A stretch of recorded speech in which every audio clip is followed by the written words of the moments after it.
I'll never forget the moment I stepped into that classroom. The teacher was sitting across from my daughter, and I saw it, right there on the lunch tray. My heart raced, my palms grew sweaty, and I couldn't believe what I was seeing.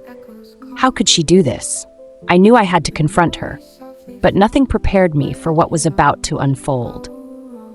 It started like any other normal day.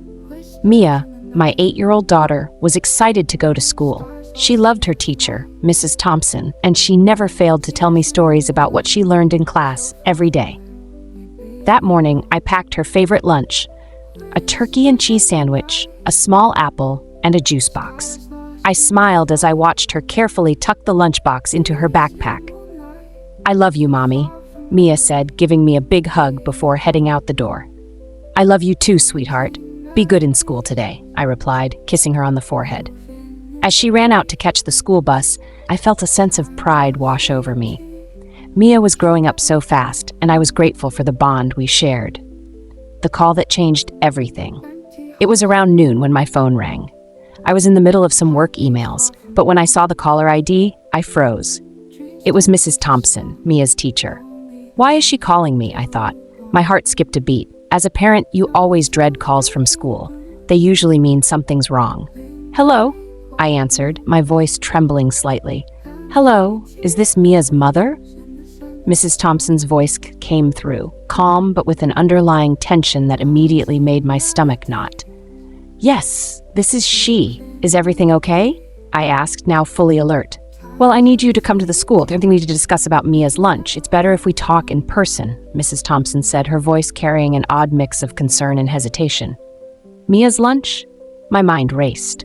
I packed her lunch myself like I always did. What could possibly be wrong? "I'll be right there," I replied, grabbing my keys and heading straight for the door. I drove to the school as fast as I could, my mind swirling with questions. Was Mia sick? Did she eat something she shouldn't have? The thought of anything happening to her made my heart race. She was my little girl, and I couldn't bear the idea of her being in trouble. When I arrived, I didn't even bother parking properly. I jumped out of the car and rushed inside. The school secretary recognized me immediately and gestured for me to head to the classroom. "She's waiting for you inside," the secretary said, her face showing a hint of concern. As I approached Mrs. Thompson's classroom, I could hear voices inside. My pulse quickened and I pushed the door open. There, sitting at her desk, was Mia. She looked up at me, her big brown eyes wide with confusion. Mrs. Thompson was standing beside her, and on the small table in front of them was Mia's tray. "Mrs. Thompson, what's going on? Why did you call me?" I asked, trying to keep the panic out of my voice. Mrs. Thompson gave me a tight smile and motioned toward the lunch tray. "I think it's best if I show you," she said. I stepped closer, my heart pounding in my chest. The lunch tray looked normal at first glance, but as Mrs. Thompson lifted the sandwich, my breath caught in my throat. Underneath the sandwich was a small bottle of pills. What is this?" I stammered, pointing at the pills. My hands started to shake as I stared at the bottle, trying to make sense of it. Mrs. Thompson looked down, avoiding my gaze. I thought it would help Mia focus better in class," she said quietly. "Focus better?" I repeated, my voice rising. "You thought giving her pills would help her focus? What kind of pills are these? And why are they in her lunch?" I could feel the heat rising in my face.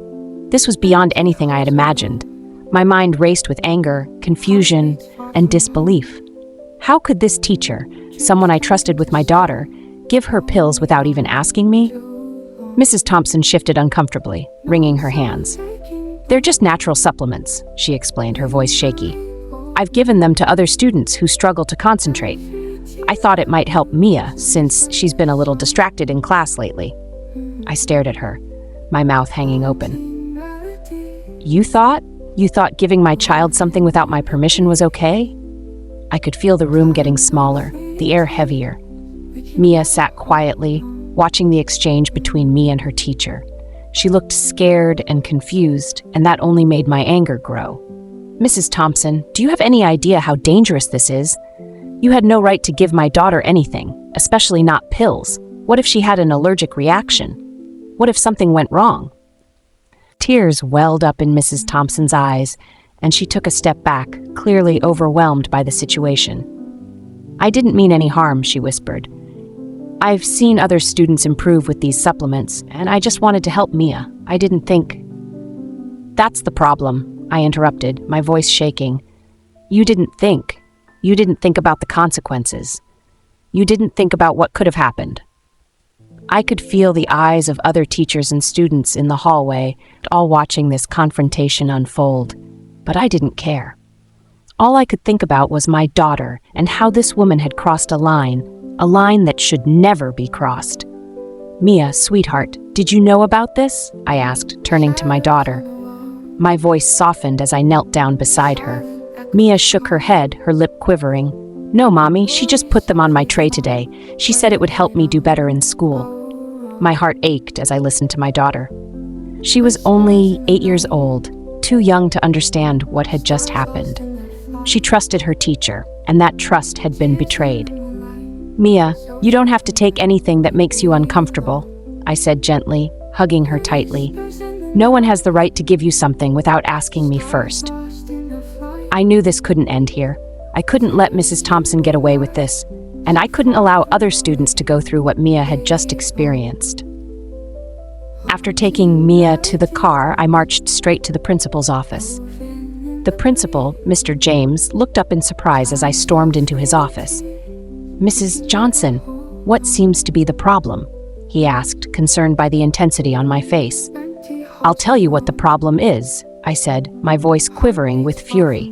Mrs. Thompson gave my daughter pills without my permission, supplements, she called them. She had no right, and I want to know what you're going to do about it. Mr. James blinked in shock, clearly not expecting such a serious accusation. Wait, slow down, he said, raising his hands in an attempt to calm me down. Let's talk about this. Are you sure about what happened? I'm absolutely sure, I snapped. I saw it with my own eyes. She admitted to it. You need to deal with this. Mr. James looked shaken. He leaned back in his chair, rubbing his temples. This is very serious, he said slowly. I'll need to investigate this thoroughly. Mrs. Thompson's actions were completely inappropriate. That's an understatement, I replied, still seething. She put my daughter's health at risk. I don't care what kind of supplements they weren't hers to give. I completely understand, Mrs. Johnson. I'll make sure Mrs. Thompson is held accountable, Mr. James assured me. In the meantime, I'll arrange for Mia to be transferred to another class if that's what you prefer. I nodded, feeling a small sense of relief. Yes, that's exactly what I want. I can't trust her anymore. Later that evening, Mia and I sat on the couch, cuddled up together. The tension of the day still lingered, but I knew we'd get through it. I had to be strong for her.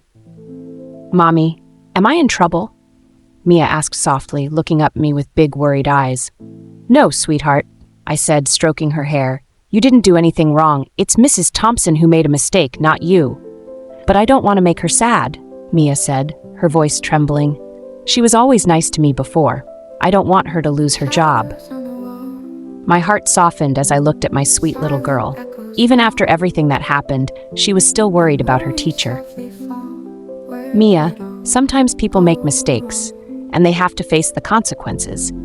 What Mrs. Thompson did wasn't right, but that doesn't mean she's a bad person. She was wrong to give you something without asking me, and now the school has to make sure that it doesn't happen to anyone else. Mia nodded slowly, still processing everything. Okay, Mommy, she whispered, resting her head on my shoulder.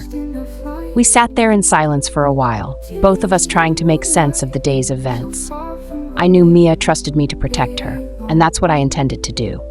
The following week, I received a call from the principal's office. Mr. James had completed his investigation, and he wanted to meet with me to discuss the outcome. When I arrived at the school, Mr. James greeted me with a serious expression. Mrs. Johnson, thank you for coming in. We've had a long discussion with Mrs. Thompson, and I wanted to update you on what steps we've taken. I sat down, waiting anxiously for his next words. First of all, I want to apologize again for what happened, he began. Mrs. Thompson's actions were unacceptable, and we take this matter very seriously. She has been placed on leave while we conduct further evaluations, and we've implemented new protocols to ensure that no teacher can give students any form of medication or supplements without parental consent. I let out a small sigh of relief. It wasn't a perfect solution, but it was a step in the right direction. "Thank you, Mr. James," I said. "I'm glad you're taking this seriously. Mia will be transferred to a new teacher, as we discussed," he continued. "We also encourage you to reach out if you have any concerns moving forward. Your daughter's safety is our top priority." I nodded, grateful that the school was taking action. As I left the office, I couldn't help but feel a sense of closure. While the situation had been difficult, I knew that speaking up had made a difference, not just for Mia, but for all the other children at the school. As time passed, the tension from that day began to fade, but the lessons we learned remained. Mia eventually adjusted to her new teacher, and we moved forward, but I never stopped thinking about what had happened. One evening, as we were sitting down for dinner, Mia looked up at me with a thoughtful expression. "Mommy, do you think Mrs. Thompson is okay now?" I paused, surprised by the question. "I'm sure she's doing better," I said. "Why do you ask, sweetie?" I hope she learned from what happened," Mia said quietly. "I don't want anyone else to be scared like I was." Her words touched me deeply. Even after everything, Mia had such a kind heart. She didn't hold any grudges, she just wanted things to be right. It was a reminder that even in difficult situations, we can always choose compassion. "I think Mrs. Thompson learned a lot from what happened," I said, smiling at her. "And I think you did too. You were so brave, Mia. You trusted me to protect you, and you stood up for yourself. I'm really proud of you." Mia beamed at my words, and we continued our dinner, the weight of the past slowly lifting from our shoulders. Looking back on that experience, I realized how important it is to stay involved in our children's lives, especially when it comes to their well-being. We trust schools and teachers to guide and protect our kids, but that trust doesn't mean we should stop paying attention. It's our responsibility as parents to ask questions, stay informed, and make sure our children's voices are heard. Mrs. Thompson's intentions may not have been malicious, but that doesn't excuse what she did. Her decision to give Mia something without my permission was a breach of trust, and it could have had serious consequences. It's a reminder to all parents that we should never take shortcuts when it comes to our children's health and safety. At the same time, this experience taught me the power of speaking up. If something doesn't feel right, we have to trust our instincts and take action. In this case, confronting the issue head-on allowed me to protect my daughter and ensure that the school took steps to prevent this from happening again. Have you ever experienced a situation where someone overstepped their boundaries with your child or someone close to you? How did you handle it? Share your story in the comments below, and let's learn from each other's experiences. Thank you for watching this episode of Honest Confession. If you found this story helpful or thought-provoking, don't forget to like this video and subscribe to our channel for more real-life stories that will leave you thinking.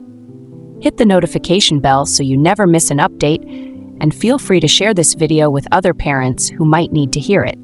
Remember, it's always okay to speak up when something doesn't feel right.